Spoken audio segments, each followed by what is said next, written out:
Bom dia, irmãos.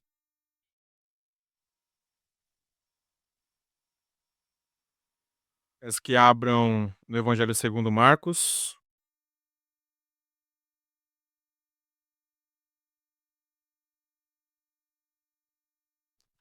no seu capítulo 16. Hoje, meus irmãos, é o encerramento de uma sequência de devocionais aplicados em Marcos, né? Portanto, hoje nós iremos ler todo o seu capítulo 16 e, com a graça de Deus, nós vamos tentar compreender melhor todos esses 20 versos. E não podemos nos esquecer também de glorificar o nosso Deus. Afinal de contas, ao longo de alguns meses, ele nos abençoou, através do nosso pastor, do Jean, e do presbítero Fábio, de alguns diáconos, expondo todo o evangelho de Marcos para nós. Então, que em nossas orações que a gente possa agradecer a Deus por isso, por essa graça. Amém? Eu vou ler e eu peço que os irmãos me acompanhem. É o capítulo 16, do primeiro verso até o verso 20. Por alguma razão, o encerramento acabou caindo o meu nome, isso deve ser coisa do Jean, né, muito provavelmente. E eu vou ler, eu peço que os irmãos me acompanhem. Então, capítulo 16 do Evangelho segundo Marcos, a ressurreição de Jesus. Passado o sábado, Maria Madalena, Maria, mãe de Tiago e Salomé compraram aromas para irem embalsamá-lo. E muito cedo, no primeiro dia da semana, ao despontar do sol, foram ao túmulo. Diziam umas às outras: quem nos removerá a pedra da entrada do túmulo? E olhando, viram que a pedra já estava removida, pois era muito grande. Entrando no túmulo, viram um jovem assentado ao lado direito, vestido de branco, e ficaram surpreendidas e atemorizadas. Ele, porém, lhes disse: não vos atemorizeis, buscai a Jesus, o Nazareno, que foi crucificado, ele ressuscitou, não está aqui. Vede o lugar onde o tinham posto. Mas ide, dizei a seus discípulos e a Pedro que ele vai adiante de vós para a Galiléia. Lá o vereis, como ele vos disse. E saindo elas, fugiram do sepulcro, porque estavam possuídas de temor e de assombro, e de medo nada disseram a ninguém. Verso 9. Havendo ele ressuscitado de manhã, cedo no primeiro dia da semana, apareceu primeiro a Maria Madalena, na qual expelira as 7 demônios. E partindo ela, foi anunciá-lo àqueles que, tendo sido companheiros de Jesus, se achavam tristes e choravam. Estes, ouvindo que ele vivia e que fora visto por ela, não acreditaram. Depois disso, manifestou-se em outra forma a 2 deles que estavam de caminho para o campo. E indo eles, o anunciaram aos demais, mas também a estes 2 eles não deram crédito.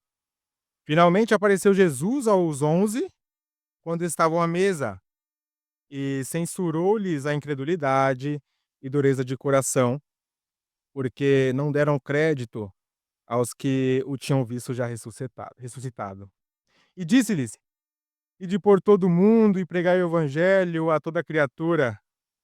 Quem crer e for batizado será salvo, quem, porém, não crer será condenado. Estes sinais hão de acompanhar aqueles que creem. Em meu nome expelirão demônios, falarão novas línguas, pegarão em serpentes, e se alguma coisa mortífera beberem, não lhes fará mal. Se impuserem as mãos sobre enfermos, eles ficarão curados. De fato, o Senhor Jesus, depois de lhes ter falado, foi recebido no céu e assentou-se à destra de Deus. E eles, tendo partido, pregaram em toda parte, cooperando com eles o Senhor e confirmando a palavra por meio de sinais que se seguiam. Oremos, irmãos. Deus de graça, Deus de misericórdia, nós queremos te glorificar e te exaltar. Mais uma manhã de domingo em tua presença na Escola Bíblica Dominical. E a nossa expectativa é a mesma do domingo passado. Estamos aqui esperando o Senhor fala conosco. Queremos glorificar o Senhor por essa sequência de exposições do Evangelho de Marcos, que o Senhor possa abençoar todos esses que se, debruçaram e se dedicaram a estudar cada capítulo para nos ensinar. Que a sua graça esteja conosco, Deus. Que o Senhor possa nos ensinar e que possamos compreender as verdades práticas que estão aqui guardadas nesse capítulo. Essa é a nossa oração como igreja, em nome de Jesus Cristo. Amém. Ah, a verdade, irmãos, que tem muitas. São 20 versos. Nesses 20 versos tem eh, uma imensidão de fatores para a gente entender, compreender, mas nós temos só cerca de 20, 25 minutos, então nós não podemos nos estender tanto. Então nós vamos apenas, se deleitar naquilo que é mais marcante desse capítulo. Em outras oportunidades, é claro que nós iremos compreender melhor. Hã, a dúvida, irmão, é algo que permeia muito os nossos dias, não é? Diariamente nós somos tomados de algumas dúvidas e são diversas os seus fatores. Nós podemos ter dúvida em qual carro novo comprar, nós podemos ter dúvida em qual escola colocar as crianças, podemos ter dúvida em qual, camisa eu vou usar no domingo de manhã na igreja, e isso é comum, isso é é normal, né. No entanto, algumas dúvidas elas podem nos trazer problemas, e eu dou um exemplo, se estamos no trânsito, né, e o trânsito de São Paulo sabemos que é um tanto caótico, se alguém nos fecha e por alguns segundos eu tenho uma dúvida se eu vou frear ou se eu vou tentar contornar este veículo, o que pode resultar em um acidente, não é mesmo? Então as dúvidas, têm um pouco de perigo e, de certa maneira, a incredulidade é um tipo de dúvida. E é exatamente isso que nós vamos tentar compreender melhor aqui, sobre a incredulidade. Já que no trânsito, pode acarretar em um certo acidente, vamos entender um pouco melhor sobre essa questão da incredulidade, para que não ocasione um acidente em nossas almas, ok? Então o verso primeiro ao verso 13, aqui fala sobre a ressurreição de Jesus e comenta um pouco sobre a incredulidade daqueles que viram ele de maneira, primária, não é? Então, se segue ali uma sequência de pessoas que têm contato com Jesus, no entanto, eles não acreditam. Não é isso que diz? Passado o sábado, Maria Madalena, Maria, mãe de Tiago e Salomé, compraram aromas para ir embalsamá-lo. E muito cedo no primeiro dia da semana, ao despontar do sol, foram ao túmulo. Diziam umas às outras: quem nos removerá a pedra? E entraram no túmulo. Chegando lá, elas viram que já tinham se retirado a pedra, tinha apenas um rapaz, e ali há a confirmação: olha, esse que estava aqui ressuscitou, não está mais aqui, né. Então, lá no versículo 9, ó, havendo ele ressuscitado de manhã, cedo no primeiro dia da semana, apareceu primeiro a Maria Madalena, da qual expeliram 7 demônios, e partindo ela foi anunciá-lo àqueles que, tendo sido companheiros de Jesus, se achavam tristes e choravam. Esses, ouvindo que ele vivia e que fora visto por ela, não acreditaram. No versículo 13, e indo eles, o anunciaram aos demais, mas também a esses eles não deram crédito. Em uma certa feita, perguntaram ao reverendo Augusto Nicodemos se era pecado, se era um grande problema, uma vez ou outra duvidar de Deus, ou duvidar da existência de Deus. E ele, claro, muito sábio, como sempre, ele falou que não era um grande problema, afinal de contas somos seres humanos, e a dúvida existe em nosso coração. Então, quem sabe olhar para o céu, você acorda de manhã e parece que quem sabe você está com um pouco menos de fé e você olha para o céu e fala: "Poxa, será que Deus existe mesmo? Será que de fato ele está me observando?". Não há muito problema nisso, mas o grande problema é se você deixar isso criar residência em seu coração, em sua mente, né. O conselho dele era esse: tudo bem uma dúvida ou outra, mas que você não deixe criar uma certa residência em seu coração. Hã e olha só, quando nós percebemos aqui em poucos versos, do verso 9 ao verso 13, demonstra que algumas pessoas deixaram criar residência sobre a incredulidade se Jesus Cristo ressuscitou ou não. O apóstolo Paulo, no primeiro, em 1 Coríntios, na sua primeira carta a Coríntios, no capítulo 15, ele reserva um capítulo inteiro de 58 versos apenas para falar sobre a ressurreição de Cristo. O que parece é que havia problema sobre crer, de maneira firme nisso. No entanto, o apóstolo Paulo eh, ele não é cansativo, no entanto, ele reserva 58 versos para falar apenas sobre isso, demonstrando a importância de nos mantermos firmes nessa fé. E o apóstolo Paulo, ele chega ali no capítulo 15 de 1 Coríntios, sem dúvida alguma da ressurreição de Cristo. E uma marca disso é no seu versículo 55, onde ele questiona: "E aí, morte, cadê a sua vitória?", né. É um questionamento ao qual ele faz, e que pela graça de Deus, ali na cruz, nós fomos atingidos com essa graça salvífica, não é mesmo? Então, portanto, nós somos coparticipantes disso, dessa vitória que Cristo tem sobre a morte na cruz, nós somos coparticipantes disso. Então, assim como o apóstolo Paulo, ele questiona a morte, com a graça de Deus, não pelo nosso mérito, mas pela graça dele de fato que está sobre nós, que nos atingiu, nós podemos questionar assim como o apóstolo Paulo: "E aí, morte, cadê a sua vitória?". O apóstolo Paulo, ele dedica aqueles 58 versos a demonstrar de maneira veemente que Cristo de fato ressuscitou, e nós devemos nos manter firme nesta palavra, devemos nos manter firme nessa fé a qual nos foi proposta. É o que ele vai dizer também em 2 Timóteo, é o que ele vai dizer também em 2 Tessalonicenses. Ele fala: "Olha, vocês devem se manter firmes na fé a qual vocês iniciaram. Vocês não devem abandonar aquilo a qual foi ensinado desde o início a vocês". Então, se o apóstolo Paulo, ele não tem dúvida sobre a ressurreição de Cristo, nós também não devemos ter, né. Se de repente, alguma dúvida em relação a isso permear o seu coração, saiba, você pode, com a graça de Deus, assim como o apóstolo Paulo, questionar a morte: "E aí, morte, cadê a sua vitória?".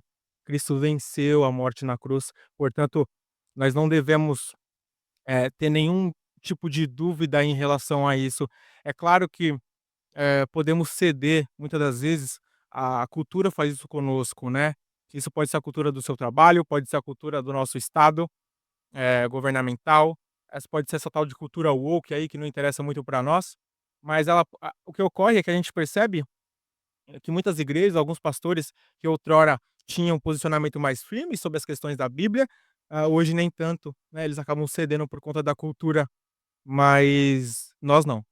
Não devemos ceder por conta de cultura ou por conta de qualquer outra questão. Devemos nos manter firmes naquilo a qual nos foi ensinado desde o início. Versículo 14 a 18. A ordem para a evangelização.